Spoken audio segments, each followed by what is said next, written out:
Pequeno Tratado das Grandes Virtudes, André Comte Sponville, editora Martins Fontes, São Paulo, 1999, tradução de Eduardo Brandão. Capítulo 6. A Justiça. Com a justiça, abordamos a última das 4 virtudes cardeais. Precisaremos das outras 3. A tal ponto, o tema é imenso. E dela mesma, a tal ponto, ele está exposto aos interesses e aos conflitos de todas as ordens. Da justiça, aliás, não nos podemos isentar, qualquer que seja a virtude que consideremos. Falar injustamente de uma delas ou de várias seria traí-las. E é por isso, talvez, que, sem fazer às vezes de nenhuma, ela contém todas as demais. A fortiori, ela é necessária, tratando-se dela mesma. Mas quem pode gabar-se de conhecê-la ou de possuí-la totalmente? A justiça não existe, dizia Lain.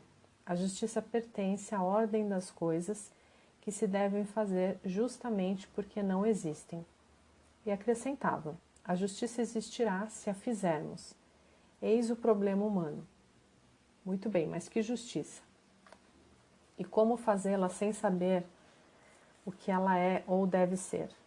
Das 4 virtudes cardeais, a justiça é sem dúvida a única que é absolutamente boa. A prudência, a temperança ou a coragem só são virtudes a serviço do bem, ou relativamente a valores, por exemplo. A justiça que as superam ou as motivam.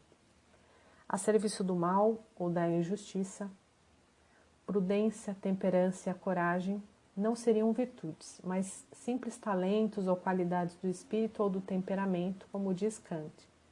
Talvez não seja inútil recordar esse texto famoso dele, onde diz: de tudo o que é possível conceber no mundo, e mesmo em geral fora do mundo, não há nada que possa ser considerado bom sem restrições, a não ser apenas uma vontade boa. A inteligência, a fineza, a faculdade de julgar e os demais talentos do espírito, qualquer que seja o nome pelo qual os designemos, ou então a coragem, a decisão, a perseverança nos desígnios, como qualidades do temperamento, são, sem dúvida nenhuma, sob muitos aspectos, coisas boas e desejáveis. Mas esses dons da natureza também podem se tornar extremamente ruins e funestos, se a vontade que deve utilizá-los, cujas disposições próprias chamam-se, por isso, caráter, não é boa. Kant evoca aqui apenas a coragem, mas quem não vê que o mesmo se poderia dizer da prudência ou da temperança? O assassino ou o tirano pode praticar uma e outra. Conhecemos 1000 exemplos disso, sem ser por isso virtuoso no que quer que seja. Se ao contrário, ele for justo, seu ato imediatamente mudará de sentido ou de valor.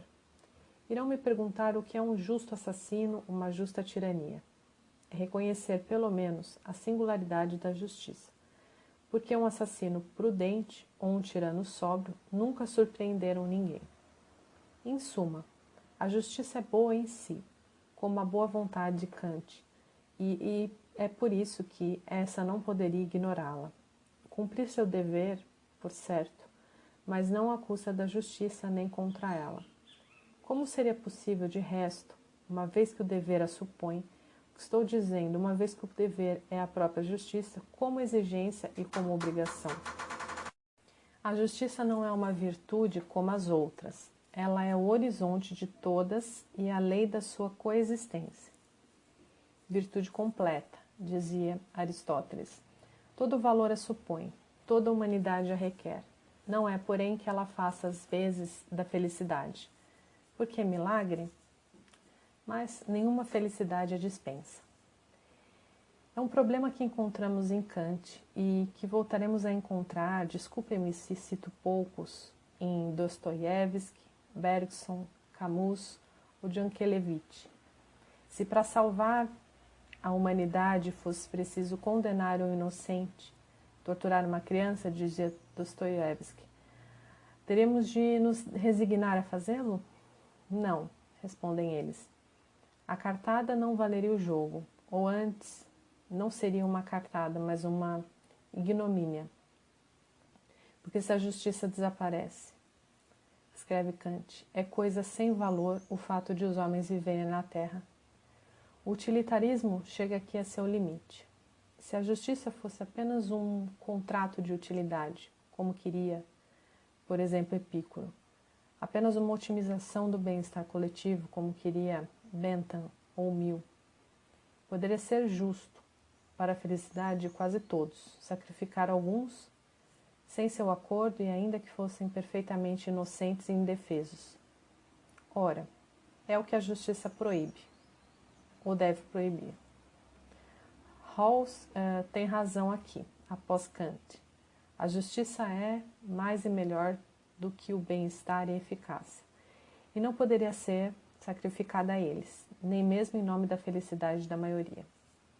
A que, aliás, se poderia sacrificar legitimamente a justiça, uma vez que sem ela não haveria legitimidade nem ilegitimidade.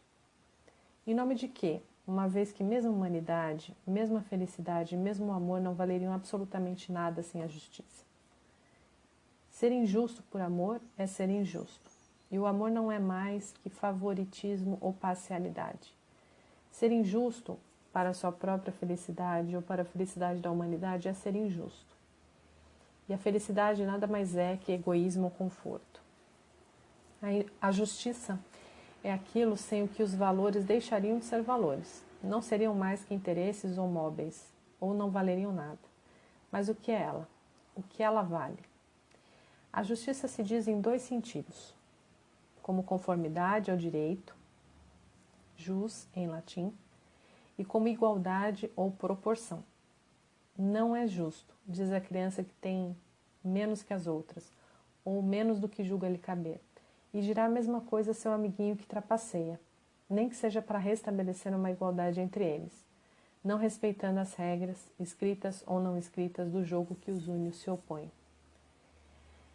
Do mesmo modo, os adultos julgarão injustas tanto a diferença demasiado gritante das riquezas, é nesse sentido sobretudo que se fala da justiça social, quanto a transgressão da lei, que a justiça, isso é, no caso a injustiça judiciária, terá de reconhecer e julgar. O justo, inversamente, será aquele que não viola nem a lei, nem os interesses legítimos de outrem, nem o direito, em geral, nem os direitos dos particulares. Em suma, aquele que só fica com a sua parte dos bens, explica Aristóteles, e com toda a sua parte dos males.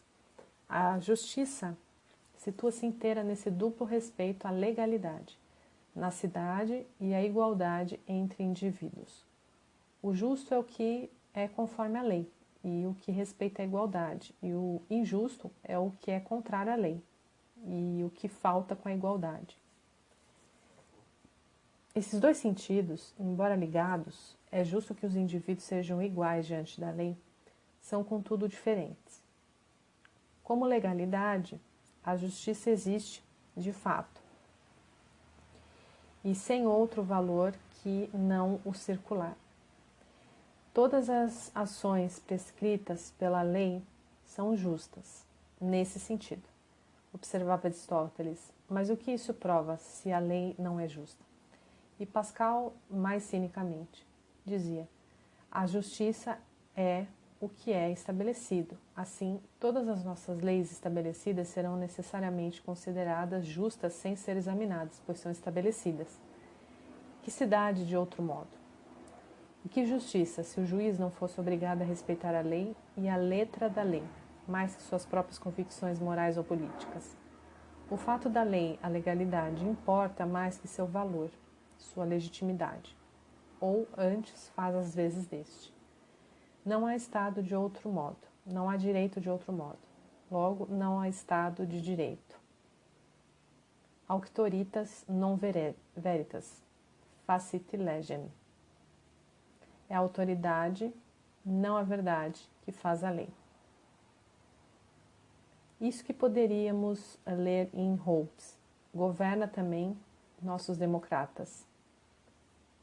Os mais numerosos, não os mais justos ou os mais inteligentes, prevalecem e fazem a lei. Positivismo jurídico, diz-se hoje, tão insuperável com relação ao direito quanto insuficiente com relação ao valor. A justiça, o soberano decide, e é o que se chama lei propriamente. Mas o soberano, mesmo que seja o povo, nem sempre é justo. Pascal, mais uma vez. A igualdade dos bens é justa, mas o soberano decidiu de outro modo. A lei protege a propriedade privada, tanto em nossas democracias como na época de Pascal, e garante, assim, a desigualdade das riquezas. Quando a igualdade e a legalidade se opõem, onde está a justiça? A justiça, lemos em Platão, é o que reserva a cada um a sua parte, seu lugar, sua função, preservando assim a harmonia hierarquizada do conjunto.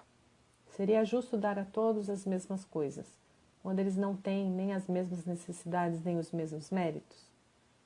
Exigir de todos as mesmas coisas, quando eles não têm nem as mesmas capacidades nem os mesmos encargos? Mas como manter então a igualdade entre homens desiguais? Ou a liberdade entre iguais? Discutia-se isso na Grécia. Continua a ser discutido. O mais forte prevalece, é o que se chama política. A justiça está sujeita à discussão. A força é reconhecível e indiscutível. Por isso não se pode dar força à justiça, porque a força contradisse a justiça e disse que ela era injusta, e disse que era ela que era justa. Assim, não se podendo fazer que o justo fosse forte, fez-se que o forte fosse justo. É um abismo que a própria democracia seria incapaz de superar. A pluralidade é o melhor caminho, porque é visível e tem força para se fazer obedecer. No entanto, essa é a opinião dos menos hábeis e dos menos justos, por vezes. Rousseau, muito útil, mas incerto. Nada garante que a vontade geral seja sempre justa, a não ser que se defina a justiça como a vontade geral. Círculo que esvaziaria, evidentemente, essa garantia de qualquer valor, se não de qualquer conteúdo. Portanto, nada poderia condicionar sua validade. Todos os democratas sabem disso. Todos os republicanos sabem disso. Lei é lei, seja justa ou não. Mas ela não é, portanto, a justiça, que nos remete ao segundo sentido. Não mais a justiça como um fato, a legalidade, mas a justiça como um valor, a igualdade, a equidade. Ou aí estamos como virtude. Esse segundo ponto concerne a moral mais que ao direito. Quando a lei é injusta, é justo combatê-la. E pode ser justo, às vezes, violá-la. Justiça de Antígona contra a de Creonte, dos resistentes contra a de Vic, dos justos contra dos juristas. Sócrates, condenado injustamente, recusou a salvação que lhe propunham pela fuga, preferindo morrer respeitando as leis, dizia ele, a viver transgredindo-as. Era levar longe demais o amor à justiça. Parece-me, ou antes, confundi-la erroneamente com a legalidade. É justo sacrificar a vida de um inocente a leis iníquas ou iniquamente aplicadas? É claro, em todo caso, que tal atitude, mesmo que sincera, só é tolerável para si. O heroísmo de Sócrates, já discutível em seu princípio, torna-se-ia pura e simplesmente criminoso, se ele sacrificasse as leis qualquer outro inocente que não ele mesmo. Respeitar as leis, sim, ou pelo menos obedecer a elas e defendê-las, mas não à custa da justiça, não à custa da vida de um inocente. Para quem podia salvar Sócrates, mesmo que ilegalmente, era justo tentar, e só Sócrates podia legitimamente recusar a tentativa. A moral vem antes, a justiça vem antes, pelo menos quando se trata do essencial, e é por aí. Talvez, que se reconhece o essencial. O essencial, que é a liberdade de todos, a dignidade de cada um e os direitos, primeiramente, do outro. Lei é lei, dizia eu, seja justa ou não. Nenhuma democracia, nenhuma república seria possível se apenas obedecêssemos a leis que aprovamos. Sim, mas nenhuma seria aceitável se fosse necessário, por obediência, renunciar à justiça ou tolerar o intolerável. Questão de grau, que não se pode resolver de uma vez por todas. É o domínio da casuística, exatamente, no bom sentido do termo. Às vezes é necessário entrar na luta clandestina, às vezes obedecer ou desobedecer tranquilamente. O desejável é, evidentemente, que leis e justiça caminhem no mesmo sentido, e é nisso que cada um, enquanto cidadão, tem a obrigação moral de se empenhar. A justiça não pertence a ninguém, a nenhum campo, a nenhum partido. Todos são moralmente obrigados a defendê-la. Estou me exprimindo mal. Os partidos não têm moral. A justiça deve ser preservada não pelos partidos, mas pelos indivíduos que os compõem ou resistem a eles. A justiça só existe, só é um valor, inclusive, quando há justos para defendê-la. Mas o que é um justo? Aí está o mais difícil, talvez. Aquele que respeita a legalidade? Não, pois ela não pode ser injusta. Aquele que respeita a lei moral? É o que podemos ler em Kant, que, no entanto, apenas recua o problema. O que é a lei moral? Conheci vários justos que não pretendiam conhecê-la, ou mesmo que negavam totalmente sua existência. Veja-se Montaigne em nossas letras. Se a lei moral existisse, aliás, ou se fosse conhecida por nós, teríamos menos necessidade dos justos. A justiça bastaria. Kant, por exemplo, pretendia deduzir da justiça ou da ideia que tinha dela a necessidade absoluta da pena de morte para todo assassino, o que outros justos recusaram, como se sabe, e recusam. Esses desacordos entre justos são essenciais à justiça, pois assinalam a sua ausência. A justiça não é deste mundo, nem de nenhum outro. Aristóteles é que tem razão, contra Platão e contra Kant. Pelo menos é assim que o leio.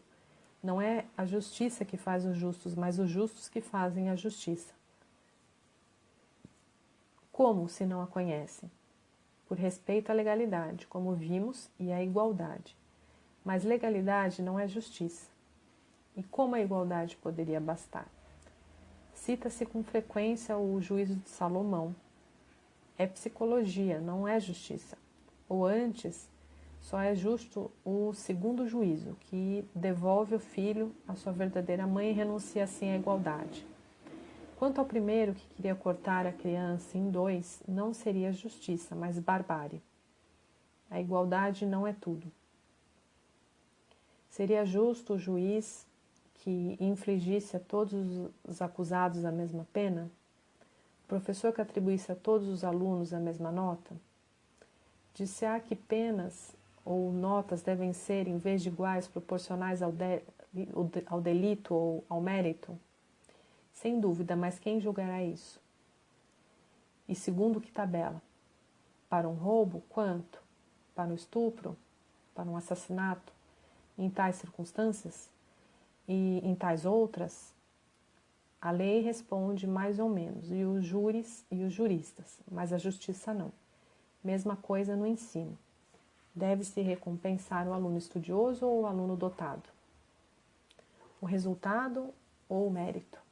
Ambos? Mas como fazer quando se trata de um concurso em que só se podem aprovar uns recusando os outros? E segundo quais critérios que deveriam ser eles próprios avaliados? Segundo que normas que deveriam ser elas próprias julgadas? Os professores respondem como podem, pois é preciso responder, mas a justiça não. A justiça não responde, a justiça nunca responde. Por isso que é preciso haver juízes nos tribunais e professores para corrigir as provas. Espertos os que fazem isso com a consciência tranquila, porque conhecem a justiça. Os justos são, ao contrário, os que ignoram, parece-me que reconhecem ignorá-la e que a fazem como podem, senão a cega seria exagero dizê-lo. Pelo menos sob o risco, o maior infelizmente não são eles que correm na incerteza. Cabe aqui citar novamente Pascal. Só há dois tipos de homens, os justos que se creem pecadores e os pecadores que se creem justos. Mas nunca sabemos em qual dessas categorias nos classificamos. Se soubéssemos, já estaríamos na outra. No entanto, é necessário um critério, ainda que aproximativo, e um princípio, ainda que incerto. O princípio deve estar do lado de certa igualdade, ou reciprocidade, ou equivalência entre indivíduos sem se reduzir a ela. É a origem da palavra equidade, de aequos, igual. Seria sinônimo de justiça. Voltaremos a isso, e se não fosse também, sobretudo, sua perfeição. Isso parece indicar novamente o símbolo da balança, cujos 2 pratos estão em equilíbrio e devem estar. A justiça é a virtude da ordem mais equitativa e da troca, mas honesta. Mutuamente vantajosa? É esse, claro, o caso mais favorável, talvez o mais frequente. Quando compro pão na minha padaria, eu e o padeiro achamos vantagens nesse comércio. Mas como garantir que seja sempre assim? Garanti-lo não é possível, mas simplesmente constatar que a ordem ou a troca não seriam justas de outro modo. Se procedo a uma troca que me é desvantajosa, por exemplo, se troco minha casa por um pão, devo estar louco, mal informado ou forçado, o que nos 3 casos esvaziaria a troca, não necessariamente de todo o valor jurídico, pelo menos cabe ao soberano decidir, mas claramente de toda a justiça. A troca, para ser justa, deve efetuar-se entre iguais, ou pelo menos nenhuma diferença de fortuna, de poder, de saber. Entre os parceiros, deve-se lhes impor uma troca que seja contrária a seus interesses ou às suas vontades livres e esclarecidas, tais como se exprimiriam numa situação de igualdade. Ninguém se engana quanto a isso, o que não quer dizer que todo mundo se submeta. Aproveitar-se da ingenuidade de uma criança, da cegueira de um louco, do engano de um ignorante ou da aflição de um miserável para obter deles, sem que saibam ou por coerção, um ato contrário aos seus interesses ou às suas intenções é ser injusto, mesmo que a legislação em determinados países ou circunstâncias não se oponha formalmente. A vigarice, a extorsão e a usura são injustas, não menos que o roubo. E o simples comércio só é justo quando respeita entre comprador e vendedor certa paridade, tanto na quantidade de informações disponíveis concernentes ao objeto da troca, quanto aos direitos e deveres de cada um. Digamos mais, o próprio roubo pode tornar-se justo, talvez quando a propriedade é injusta. Mas quando ela é injusta, a não ser quando avilta demais as exigências de certa igualdade, pelo menos relativa entre os homens, dizer que a propriedade é roubo, como fazia Proudhon, é sem dúvida exagerado, até mesmo impensável, pois é negar uma propriedade que o roubo, no entanto, supõe. Mas quem pode desfrutar em toda a justiça o supérfluo, quando outros morrem por não ter o necessário? A igualdade dos bens seria justa, dizia Pascal. Sua desigualdade, em todo caso, não poderia absolutamente ser justa, pois condena uns à miséria ou à morte, enquanto outros acumulam riquezas sobre riquezas e prazeres sobre fastios. A igualdade que é essencial à justiça é, portanto, menos a igualdade entre os objetos trocados, a qual é sempre discutível e quase sempre admissível, de outro modo não haveria troca, do que entre os sujeitos que trocam. Igualdade não de fato, é claro, mas de direito, o que supõe, no entanto, que sejam todos igualmente informados e livres, pelo menos no que diz respeito a seus interesses e às condições da troca. Dir-se-á que tal igualdade nunca se realizou completamente. De certo, mas os justos são aqueles que tendem a ela, os injustos, os que a ela se opõem. Você vende uma casa depois de ter morado nela durante anos. Você a conhece necessariamente melhor do que qualquer comprador possível. Mas a justiça é então informar o eventual comprador acerca de qualquer defeito, aparente ou não, que possa existir nela, e mesmo, embora a lei não obrigue a tanto, acerca de algum problema com a vizinhança. E sem dúvida, nem todos nós fazemos isso, nem sempre e nem completamente. Mas quem não vê que seria justo fazê-lo e que somos injustos não o fazendo? Um comprador se apresenta, você lhe mostra a casa. Deverá dizer-lhe que o vizinho é um bêbado, que berra depois da meia-noite? Que as paredes são úmidas no inverno? Que o madeiramento está comido pelo cupim? A lei pode ordenar essa informação ou ignorar o problema, conforme os casos. Mas a justiça sempre manda fazê-lo. Dir-se-á que seria difícil com tais exigências ou pouco vantajoso vender casas. Pode ser. Mas onde se viu a justiça ser fácil e vantajosa? Só é para quem a recebe ou dela se beneficia, e melhor para ele, mas só é uma virtude em quem a pratica ou a faz. Devemos então renunciar ao nosso próprio interesse? Claro que não, mas devemos submetê-lo à justiça e não o contrário. Senão, contente-se com ser rico, responde Alain, e não tente ainda por cima ser justo. O princípio, portanto, é mesmo a igualdade, como vira Aristóteles. Mas antes de tudo, e sobretudo a igualdade dos homens entre si, tal como resulta da lei ou tal como é moralmente pressuposta, pelo menos em direito e ainda que contra as desigualdades de fato mais evidentes, mas bem estabelecidas, inclusive juridicamente, quando não mais respeitáveis. A riqueza não dá nenhum direito particular, ela dá um poder particular, mas o poder precisamente não é a justiça. O gênio ou a santidade não dão nenhum direito particular. Mozart tem de pagar seu pão, como qualquer um. E São Francisco de Assis, diante de um tribunal verdadeiramente justo, não teria nem mais nem menos direitos do que qualquer outro. A justiça é a igualdade, mas a igualdade dos direitos, sejam eles juridicamente estabelecidos ou moralmente exigidos. É o que Alain confirma após Aristóteles e ilustra. A justiça é a igualdade. Não entendo com isso uma quimera, que existirá talvez algum dia. Entendo a relação que qualquer troca justa logo estabelece entre o forte e o fraco, o sábio e o ignorante. Consiste no fato de que, por uma troca mais profunda e inteiramente generosa, o forte e sábio quer supor no outro uma força e uma ciência igual à sua, fazendo-se assim conselheiro, juiz e reparador. Quem vende um carro usado sabe perfeitamente disso, assim como quem o compra, e é nisso, sobre a justiça, que estão de acordo quase sempre, mesmo que nenhum dos dois a respeite absolutamente. Como seria alguém justo se não soubesse o que quer dizer justiça?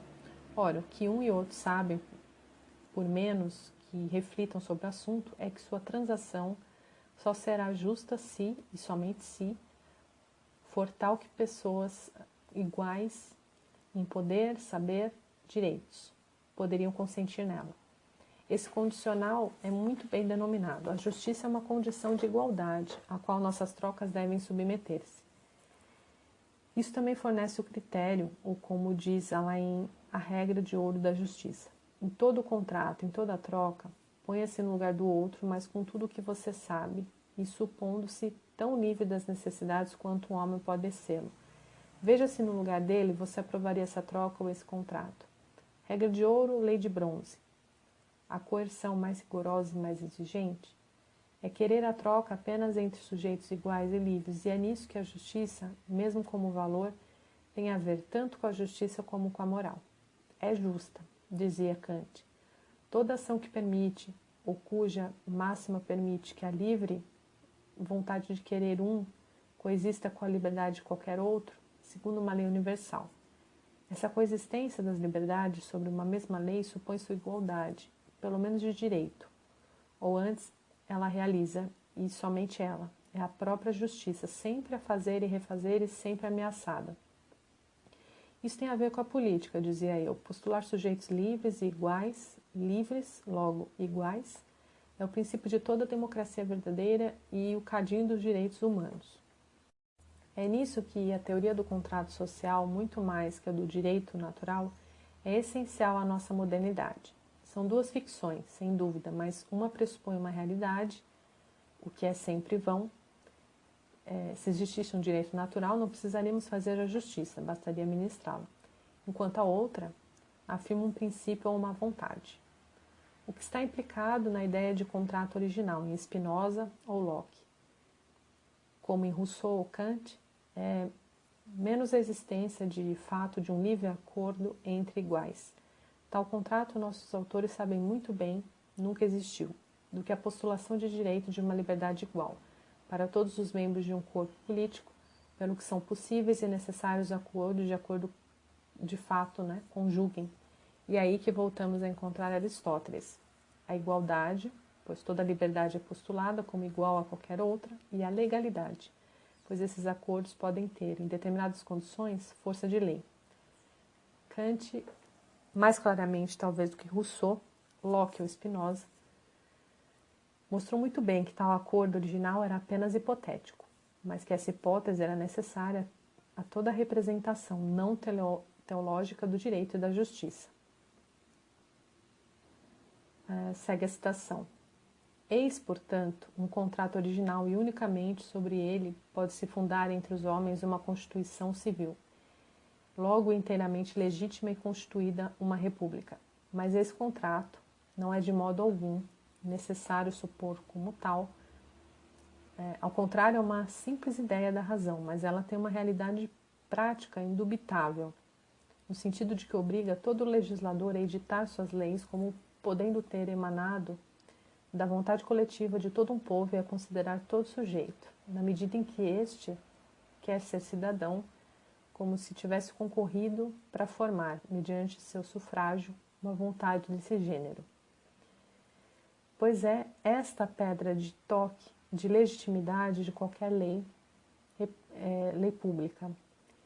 Se de fato essa lei é de tal natureza que seja impossível que todo um povo possa lhe dar seu assentimento, se, por exemplo, ela decreta que uma classe determinada de sujeitos deve ter hereditariamente o privilégio da nobreza, ela não é justa, mas se é apenas possível que um povo lhe dê seu assentimento, então é um dever considerá-la justa.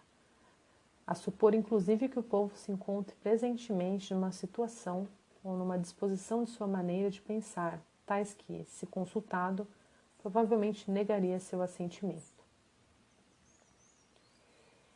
Em outras palavras, o contrato social é a regra e não a origem da constituição do Estado. Ele não é o princípio de sua fundação, mas de sua administração. Ele não explica um devir, mas esclarece um ideal. No caso, o ideal da legislação, do governo e da justiça pública. Hipótese puramente reguladora, pois, mais necessária, o contrato original não permite conhecer a origem do Estado, nem o que ele é, mas o que deve ser. A ideia de justiça, como coexistência das liberdades sob uma lei pelo menos possível, não está ligada ao conhecimento, mas à vontade. Da razão simplesmente prática, diria Kant. Ela não é um conceito teórico ou explicativo para uma sociedade dada, mas um guia para o julgamento e o ideal para a ação. Rawls não dirá coisa muito diferente. Se for necessário imaginar os homens numa posição original, que cada um ignore o lugar que lhe é reservado na sociedade, é o que Rawls chama de véu de ignorância, é para se darem os meios de pensar a justiça como equidade, não como simples legalidade ou utilidade.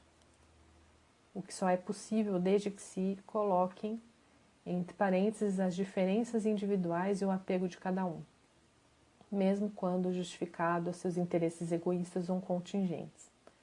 Posição puramente hipotética também nesse caso e até fictícia, mas operacional, visto que permite libertar, pelo menos parcialmente, a exigência de justiça dos interesses demasiado particulares que nos levam a ela e com os quais, quase irresistivelmente, somos tentados a confundi-la. A posição original, diria eu, é como que suposta reunião de iguais sem ego, pois nela supõe-se que cada um ignore não apenas sua posição de classe ou seu status social, mas até a sua inteligência, sua força ou os traços particulares de sua psicologia. E é nisso que ela é esclarecedora. O eu é injusto, sempre. E não se pode pensar a justiça por essa razão, a não ser colocando o eu fora de jogo, ou, em todo caso, fora de condições de governar o julgamento. É a isso que leva a posição original, na qual ninguém jamais viveu, nem pode viver, mas na qual podemos tentar nos instalar, pelo menos provisória e artificialmente, para pensar e julgar. Tal modelo equivale a desviar do egoísmo na posição original. Ninguém conhece sua situação na sociedade, nem seus trunfos naturais, é por isso que ninguém tem a possibilidade de elaborar princípios para sua vantagem própria, sem com isso postular um improvável altruísmo, pois nele cada um se recusa a sacrificar seus interesses, ainda que indeterminados, em benefício de outrem. Isso esclarece muito sobre o que é a justiça, nem egoísmo, nem altruísmo, mas a pura equivalência dos direitos atestada ou manifestada pela intercambialidade dos indivíduos. Trata-se de cada um contar por um, como se diz, mas isso só é possível, pois todos os indivíduos reais são diferentes e apegados aos seus interesses próprios que os opõem. Desde que cada um possa colocar-se no lugar de qualquer outro, e é isso que leva, de fato, o véu de ignorância que deve, segundo Rawls, caracterizar a posição original. Cada um ignorando quem ele será, só pode procurar seu interesse no interesse de todos e de cada um. E é esse interesse diferenciado. Esse interesse é ao mesmo tempo mutuamente, pelo artifício do véu de ignorância, individualmente desinteressado, que podemos chamar de justiça ou que permite, em todo caso, nos aproximarmos dela. Aliás, seria necessário nos perguntarmos se, já em Rousseau, a alienação total de cada um no contrato original e a dupla universalidade da lei na República não conduziam, pelo menos tendencialmente, a um resultado comparável. Mas isso nos levaria longe demais ao pensamento político propriamente dito. Ao passo que se trata antes de voltarmos à moral, isso é, a justiça não como uma exigência social, mas como virtude. As duas são evidentemente vinculadas. O ego é esse vínculo, quando é deslindado. Ser justo, no sentido moral do termo, é recusar-se a se colocar acima das leis, pelo que a justiça, mesmo como virtude, permanece ligada à igualdade. O que significa isso, senão que a justiça é essa virtude pela qual cada um tende a superar a tentação inversa, consiste em se colocar acima de tudo e se sacrificar a tudo, por conseguinte, a seus desejos ou seus interesses? O eu é injusto em si, escreve Pascal, pelo fato de se fazer o centro de tudo, e incômodo aos outros, pelo fato de querer subjugá-los, porque cada um é inimigo e gostaria de ser tirano de todos os outros. A justiça é o contrário dessa tirania, o contrário, pois, do egoísmo e do egocentrismo, mas talvez seja o caso de toda virtude, ou digamos, a recusa a se entregar a eles. Por isso ela está mais próxima do altruísmo, ou é este o único altruísmo. Apenas mais perto, porém. Amar é difícil demais, sobretudo quando se trata de nosso próximo. Só sabemos amar, quando muito, nossos próximos, sobretudo quando se trata dos homens, tais como são ou como parecem. Dostoiévski, mais cruel que Lévinas, nota que muitos seriam mais fáceis de amar se não tivessem rosto. Amar exige demais, amar é perigoso demais. Amar, numa palavra, é nos pedir demais.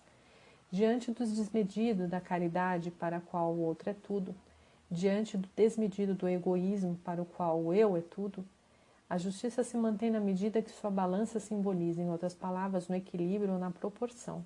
A cada um sua parte, nem de mais, nem de menos, como diz Aristóteles, e a mim mesmo, graças ao que a justiça, apesar de sua medida ou por causa dela, permanece para cada qual um horizonte quase inacessível, como se eu fosse qualquer um. O que eu sou, no entanto, é a verdade da justiça, que os outros, justos ou injustos, se encarregarão de me lembrar. A justiça, lemos em Spinoza, é uma disposição constante da alma a atribuir a cada um o que lhe cabe de acordo com o direito civil. Em outras palavras, é chamado justo quem tem uma vontade constante de atribuir a cada um o que lhe cabe. É a definição tradicional, tal como já encontrávamos em Simônides ou em Santo Agostinho. Mas o que é meu? Nada, segundo a natureza, isso porque a justiça supõe uma vida social, política e juridicamente organizada. Não há nada na natureza que possa ser dito coisa de um ou de outro, mas tudo pertence a todos. Em consequência, no estado natural, não se pode conceber vontade de atribuir a cada um o que lhe cabe, ou de tirar de cada um o que lhe é seu. Ou seja, no estado natural não há nada que possa ser dito justo ou injusto. Para Spinoza, como para Hobbes, o justo e o injusto são noções extrínsecas, só descrevem qualidades relativas ao homem em sociedade e não ao homem solitário. Isso não impede, de certo, que a justiça também seja uma virtude, mas essa virtude só é possível quando o direito e propriedade estão estabelecidos, e como se não pelo consentimento, livre ou forçado, dos indivíduos. A justiça só existe na medida em que os homens a querem, de comum acordo e a fazem. Portanto, não há justiça no estado natural, nem justiça natural. Toda justiça é humana, toda justiça é histórica. Não há justiça no sentido jurídico do termo sem leis, nem no sentido moral sem cultura. Não há justiça sem sociedade. Mas pode-se conceber, inversamente, uma sociedade sem justiça? Hobbes ou Spinoza responderiam que não, e eu o seguiria de bom grado. Que sociedade pode haver sem leis e sem um mínimo de igualdade ou de proporção? Até os bandidos, como foi tantas vezes notado, só podem formar uma comunidade, embora de malfeitores, desde que respeitem em si certa justiça, pelo menos cabe dizer distributiva. Como poderia ser diferente na escala de toda uma sociedade? Encontramos, no entanto, em Hume, uma resposta diferente, que faz pensar. Ela se apoia em 5 hipóteses de valor desigual e parece-me, mas todas sugestivas e merecedoras de... Claro, Hume não contesta em nada a utilidade e mesmo a necessidade da justiça para toda a sociedade real. Ele dá inclusive a base de sua teoria utilitarista, antiliteram. A necessidade da justiça para manter a sociedade é o único fundamento dessa virtude.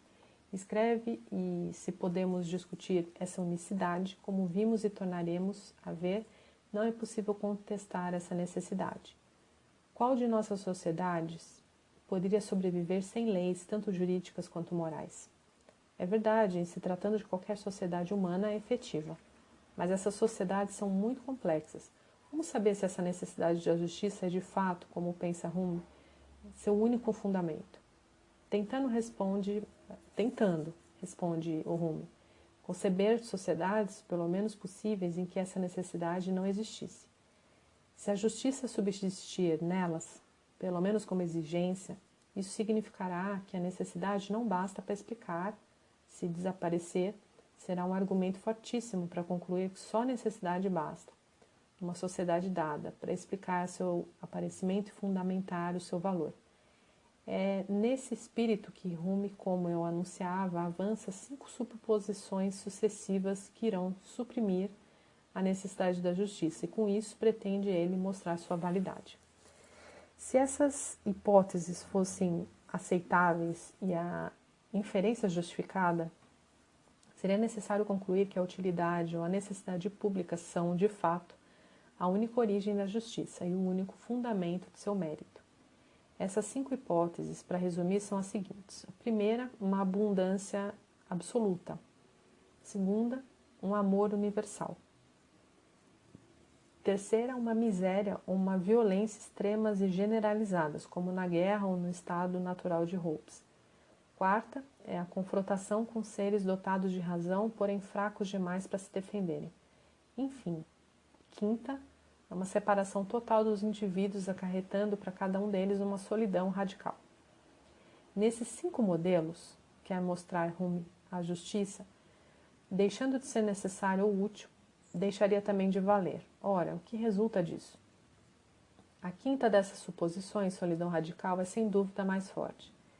Regendo nossas relações com outrem, na solidão ela não teria objeto, não teria pertinência, não teria conteúdo. Que poderia ela valer e que sentido teria considerar como virtude uma disposição que nunca encontrasse oportunidade de se exercer? Não que seja impossível ser justo ou injusto para considerar consigo mesmo, mas isso, sem dúvida, só é possível em referência, ainda que implícita, aos outros. Julgar é sempre mais ou menos comparar, é nisso que toda justiça, mesmo a justiça reflexiva, ela é social. Não há justiça sem sociedade, como vimos, isso dá razão a Hume. Não há justiça na solidão absoluta. A rigor, também se pode admitir o alcance da segunda hipótese, amor universal. Se cada indivíduo fosse cheio de amizade, de generosidade e benevolência para com seus semelhantes, não precisaria mais de leis, nem precisaria respeitar para com eles um dever de igualdade.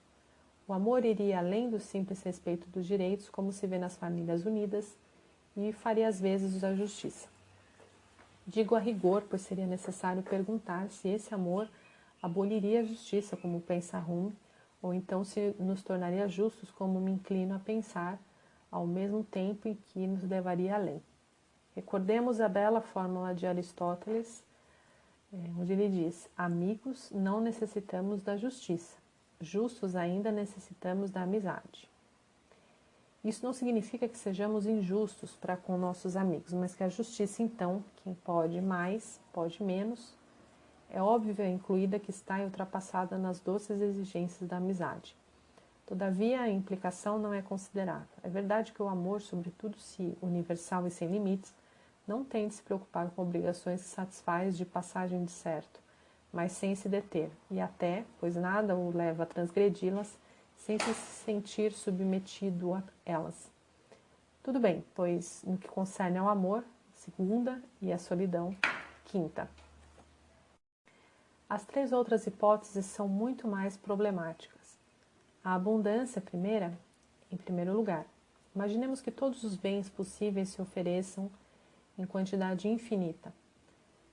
A quem os desejar em tal situação, explica Hume, a prudente e zelosa virtude de justiça nunca viria ao espírito de ninguém. Com que fim dividir os bens se cada um já tem mais do que suficiente? Por que estabelecer a propriedade quando é impossível ela ser lesada? Por que declarar esse objeto meu quando se alguém viesse tomá-lo? Bastaria eu esticar a mão para me apoderar de outro objeto de igual valor? A justiça, nesse caso, sendo totalmente inútil, tem um cerimonial vão e nunca poderia encontrar seu lugar no catálogo das virtudes. No entanto, será tão certo assim? Sem dúvida. Já não haveria por que proibir o roubo, nem, portanto, garantir a propriedade. Mas será ela, como Hume parece pensar, o único objeto da justiça? Será este o único direito do homem que pode ser ameaçado, o único que deve ser defendido? Uma sociedade de abundância, como a Idade de Ouro dos poetas ou o comunismo de Marx, seria sempre possível caluniar o próximo ou condenar um inocente. O roubo não teria motivo, talvez, mas e o assassinato? Isso seria tão injusto quanto em nossas sociedades de penúria. Ou, como diz Rawls, de acordo aqui com Hume, de raridade relativa dos recursos. Se a justiça, como estamos de acordo em pensar, é a virtude que respeita a igualdade dos direitos, concede a cada um o que lhe é devido, como crer que só se possa dizer respeito a propriedades ou a proprietários? Possuir será esse meu único direito? Proprietário será essa minha única dignidade? Estaremos quites com a justiça pela simples razão de nunca termos roubado? Eu faria a mesma observação, uma observação do mesmo gênero a propósito da extrema miséria ou da generalização da violência. Terceira. Suponhamos, escreve Hume, que uma sociedade chega a não poder mais satisfazer todas as necessidades ordinárias, a tal ponto que a frugalidade e a indústria, por maiores que sejam, não possam impedir que a maioria pereça e que o conjunto caia numa miséria completa.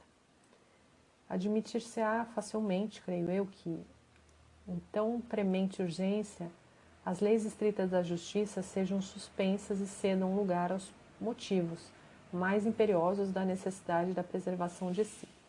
No entanto, parece-me que é isso que a experiência dos campos de concentração nazistas ou stalinistas refuta. Dodorov, apoiando-se nos testemunhos dos sobreviventes, mostrou que mesmo no interior dos campos de concentração, nesse extremo do extremo, a opção que o bem e o mal, entre o bem e o mal, parecia possível e que a raridade dos justos não poderia autorizar que fossem esquecidos, a não ser que se fizesse o jogo de seus carrascos.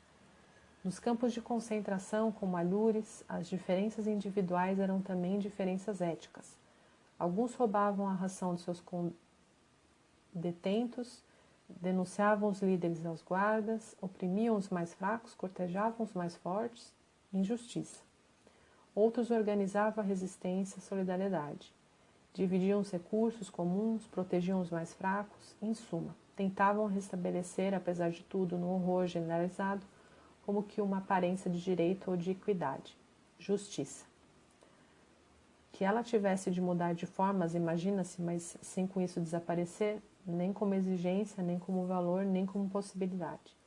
Nos campos de concentração também havia justos e canalhas. ou antes era possível, desconfiemos das globalizações extremadas e simplificadoras, ser mais ou menos justo, e alguns o foram, muitas vezes a custo da própria vida heroicamente.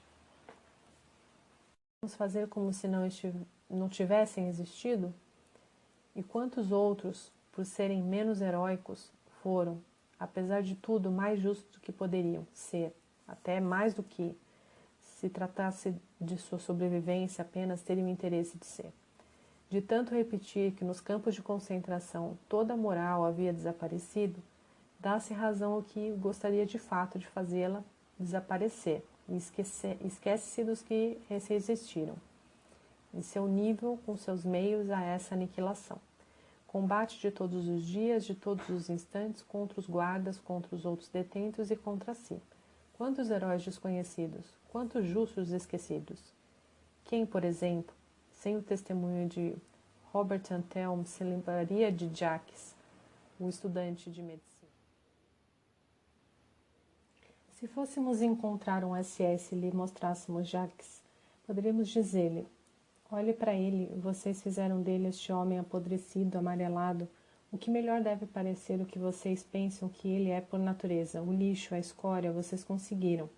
Pois bem, vamos dizer o seguinte, que deveria fazer você cair duro se o erro pudesse matar. Vocês permitiram que ele se tornasse o homem mais consumado, mais seguro de seus poderes, dos recursos de sua consciência, do alcance de seus atos, o mais forte. Com Jacques vocês nunca ganharam. Queriam que ele roubasse e ele não roubou. Queriam que ele lambesse as botas dos capos para comer e ele não lambeu. Queriam que ele risse para ser bem visto quando um meister batia num companheiro e ele não riu. Jacques dizia pouco antes Robert Antelme, é o que na religião se chama de santo, que em toda parte se chama de justo.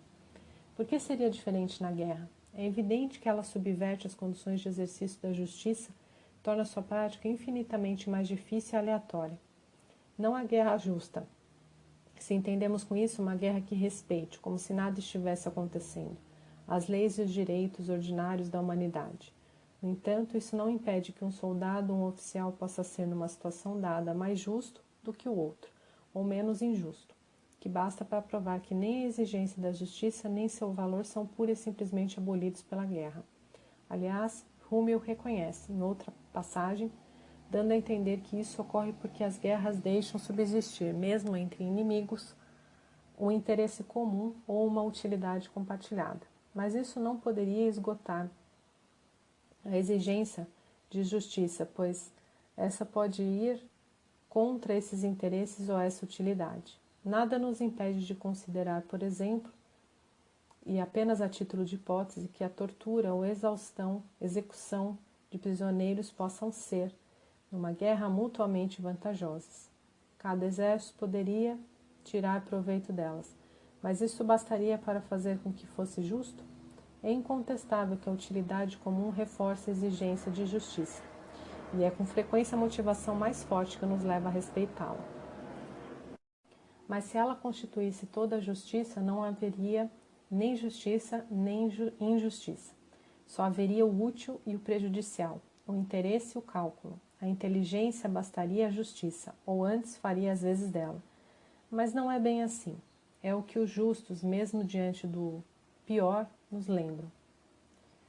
Quanto à quarta hipótese de Hume, seres dotados de razão, porém fracos demais para se defenderem, ela é de arrepiar, e nos faz mal ver um gênio tão grande e tão cativante escrever o que ele escreve. Se houvesse uma espécie de criaturas vivendo entre os homens, dotadas de razão, mas dotadas de uma força tão inferior, tanto física quanto mental, que elas fossem incapazes de qualquer resistência e nunca pudessem, mesmo diante de mais flagrante provocação, nos fazer sentir os efeitos de seu ressentimento, acho que seríamos necessariamente obrigados pelas leis da humanidade a tratar essas criaturas com doçura. Mas falando propriamente, não estaríamos obrigados por nenhum dever de justiça para com elas, e elas não poderiam ter nem direito nem propriedade ao opor esses amos arbitrários. Nossas relações com elas não poderiam ser chamadas sociedade, pois esse nome supõe certo grau de igualdade, mas sim poder absoluto de um lado e obediência servil do outro. Elas devem renunciar de imediato a tudo que cobiçamos. Nossa permissão é o único contrato pelo qual elas têm suas posses. Nossa paixão e nossa gentileza são os únicos freios que lhes permitem alterar nosso querer arbitrário. Como nunca resulta no inconveniente do exercício de um poder tão firmemente estabelecido pela natureza, as exigências da justiça e da propriedade sendo totalmente inúteis, nunca teriam seu lugar numa associação tão desigual.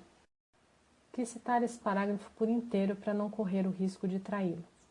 Vê-se que as qualidades pessoais de Rumi, em especial sua humanidade, não estão em causa, mas quanto ao fundo e filosoficamente que esse pensamento parece inaceitável. Que a doçura e a compaixão sejam devidas aos fracos, estou de acordo, é evidente. Aliás, elas figuram em seu devido lugar nesse tratado. Mas como aceitar que elas façam às vezes da justiça ou a ministrem? Não há justiça, escreve Rumi, nem mesmo sociedade sem um certo grau de igualdade. Muito bem, contanto que se acrescente que a igualdade em questão não é uma igualdade de fato ou de poder, mas é uma igualdade de direitos. Ora, para se terem direitos, bastam a consciência e a razão, mesmo virtuais e mesmo sem nenhuma força para se defender ou atacar. Se não fossem assim, as crianças não teriam direitos, nem as doentes, e afinal, como nenhum indivíduo é forte o suficiente para se defender de maneira eficaz, ninguém teria. Imaginemos por um instante esses indivíduos racionais e sem defesas que Rumi evoca. Teria eu, por exemplo, o direito de explorá-los ou roubá-los a meu belo prazer, já que doçura e compaixão são de outra ordem. É essa, manifestamente, a situação dos homens em relação aos animais, escreve Hume. De maneira nenhuma, pois, os animais não são, no sentido usual do termo, dotados de razão. Hume bem o sente, pois toma dois outros exemplos, e que exemplos! A grande superioridade dos europeus civilizados sobre os indígenas bárbaros, escreve. Convidou-nos a nos imaginar numa relação assim com eles e nos fez rejeitar qualquer obrigação de justiça e mesmo de humanidade na maneira como os tratamos. Pode ser, mas era justo?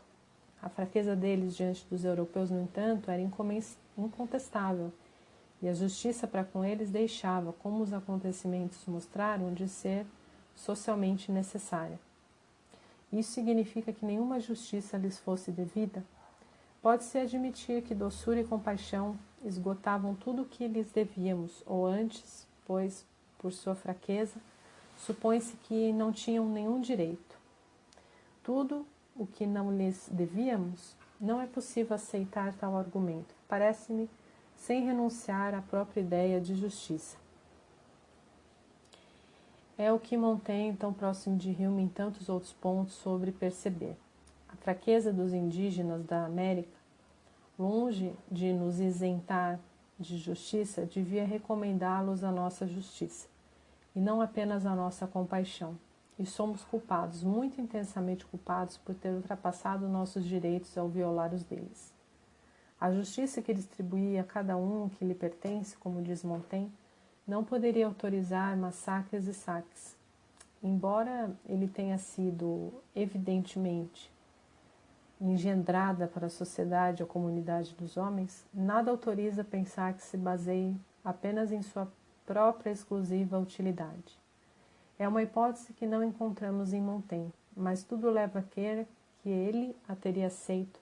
Imaginemos uma Nova América que descobriríamos em outro planeta, habitada por seres racionais, mais doces e sem defesas. Estaremos prontos a bancar de novo os conquistadores e a massacrar de novo, a saquear de novo? Poderia ser, se o interesse e a utilidade nos impelissem a isso com bastante força, mas que isso possa ser justo? Não. O segundo exemplo de Hume, tome aparentemente mais jocoso, não é menos discutível. Em muitas nações, continua ele, o sexo feminino está reduzido a uma escravidão análoga e é colocado diante de seus senhores e amos, na incapacidade de possuir o que quer que seja. No entanto, embora os homens, quando unidos, tenham em todos os países força física suficiente para impor essa severa tirania, a persuasão, a habilidade e os encantos de suas belas companheiras são tais que as mulheres são geralmente capazes de quebrar essa união e dividir com o outro sexo todos os direitos e privilégios da vida em sociedade. Não contesto a realidade dessa escravidão, nem dessa habilidade, nem desses encantos. Mas essa escravidão era justa? E seria justa num país em que a lei não a proibisse ou até mesmo a prescrevesse no caso de uma mulher totalmente desprovida de persuasão, habilidade ou encantos? Não podemos sequer pensá-lo. Nem que doçura e compaixão fossem, em relação a uma mulher feia e inábil, os únicos limites que devêssemos se a legislação nos impusesse limites positivos. Respeitar. Encontramos em Lucrécio, ele também, entretanto, como Epícoro, antes utilitarista em matéria da justiça, uma ideia rigorosamente inversa. A fraqueza das mulheres e das crianças nos tempos pré-históricos, longe de excluí-las da justiça, é o que a torna necessária, mas moralmente necessária e desejável. Ele diz: quando souberam servir-se das cabanas, das peles de animais e do fogo, quando a mulher, pelos vínculos do casamento, tornou-se propriedade de um só esposo, e quando viram crescer a descendência nascida de seu sangue, então o gênero humano começou a perder pouco a pouco sua rudeza. Vênus tirou parte de seu rigor, e as crianças, pelas suas carícias, não tiveram dificuldade de dobrar o temperamento feroz de seus pais. Então também a amizade começou a atar seus vínculos entre vizinhos, desejosos de poupar qualquer violência mútua. Recomendaram-se a seus filhos e às mulheres, dando a entender confusamente, com a voz e o gesto que era justo, que todos tivessem piedade dos fracos. A doçura e a compaixão não fazem, às vezes, a justiça, nem assinalam o seu fim. Elas são antes sua origem, e é por isso que a justiça, que vale primeiro em relação aos mais fracos, em caso algum, os excluiria de seu campo, nem nos dispensaria do dever de respeitá-la diante deles. É evidente que a justiça é socialmente útil e até socialmente indispensável, é evidente. Mas essa utilidade ou essa necessidade sociais não poderiam limitar totalmente seu alcance. Uma justiça que só valesse para os fortes seria injusta. E isso mostra o essencial da justiça como virtude. Ela é o respeito à igualdade de direitos, não de forças, e os indivíduos, não as potências. Pascal, mais que Hume, é frequentemente cínico, mas não transige quanto ao essencial. A justiça sem a força é impotente. A força sem a justiça é tirânica. Não são os justos que prevalecem, são os mais fortes, sempre. Mas isso que proíbe sonhar não proíbe combater. Pela justiça, por que não, se não a amamos? A impotência é fatal, a tirania é odiosa. Portanto, é necessário pôr a justiça e a força juntas. É para isso que a política serve e é isso que a torna necessária. O desejável, dizia eu, é evidentemente que leis e justiça caminhem no mesmo sentido. Pesada responsabilidade para o soberano e, em especial em nossas democracias, para o poder legislativo. No entanto, não poderíamos descarregar em nossos parlamentares todo o poder que deve ser tomado ou defendido, e ninguém obedece inocentemente. Também seria um equívoco sonhar uma legislação absolutamente justa que bastaria aplicar. Aristóteles já mostrara que a justiça não poderia estar toda contida nas disposições necessariamente gerais de uma legislação. É por isso que em seu ápice ela é equidade, porque a equidade que ela visa ou instaura é uma igualdade de direito, apesar das desigualdades de fato, e até muitas vezes apesar das que nasceriam de uma aplicação demasiado mecânica ou demasiado intransigente da lei. O equitativo, explica Aristóteles, embora sendo justo, não é o justo de acordo com a lei, mas um corretivo da justiça geral, legal, o qual permite adaptar a generalidade da lei à complexidade cambiante das circunstâncias e a irredutível singularidade das situações concretas. Embora o homem equitativo seja justo, e até eminentemente justo, mas no sentido em que a justiça, muito mais do que simples conformidade a uma lei, é um valor e uma exigência. O equitativo, dizia também Aristóteles, é o justo, tomado independentemente da lei escrita. Ao homem equitativo, a legalidade importa menos que a igualdade, ou pelo menos ele sabe corrigir os rigores e as abstrações daquela mediante as exigências muito mais flexíveis e complexas, pois se trata, repitamos, da igualdade entre indivíduos que são todos diferentes dessa. Isso pode levá-lo muito longe, até em detrimento de seus interesses.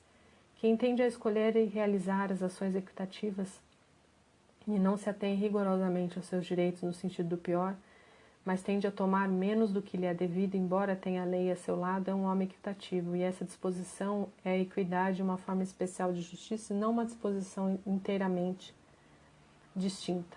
Digamos que é justiça aplicada, justiça viva, justiça concreta, justiça verdadeira.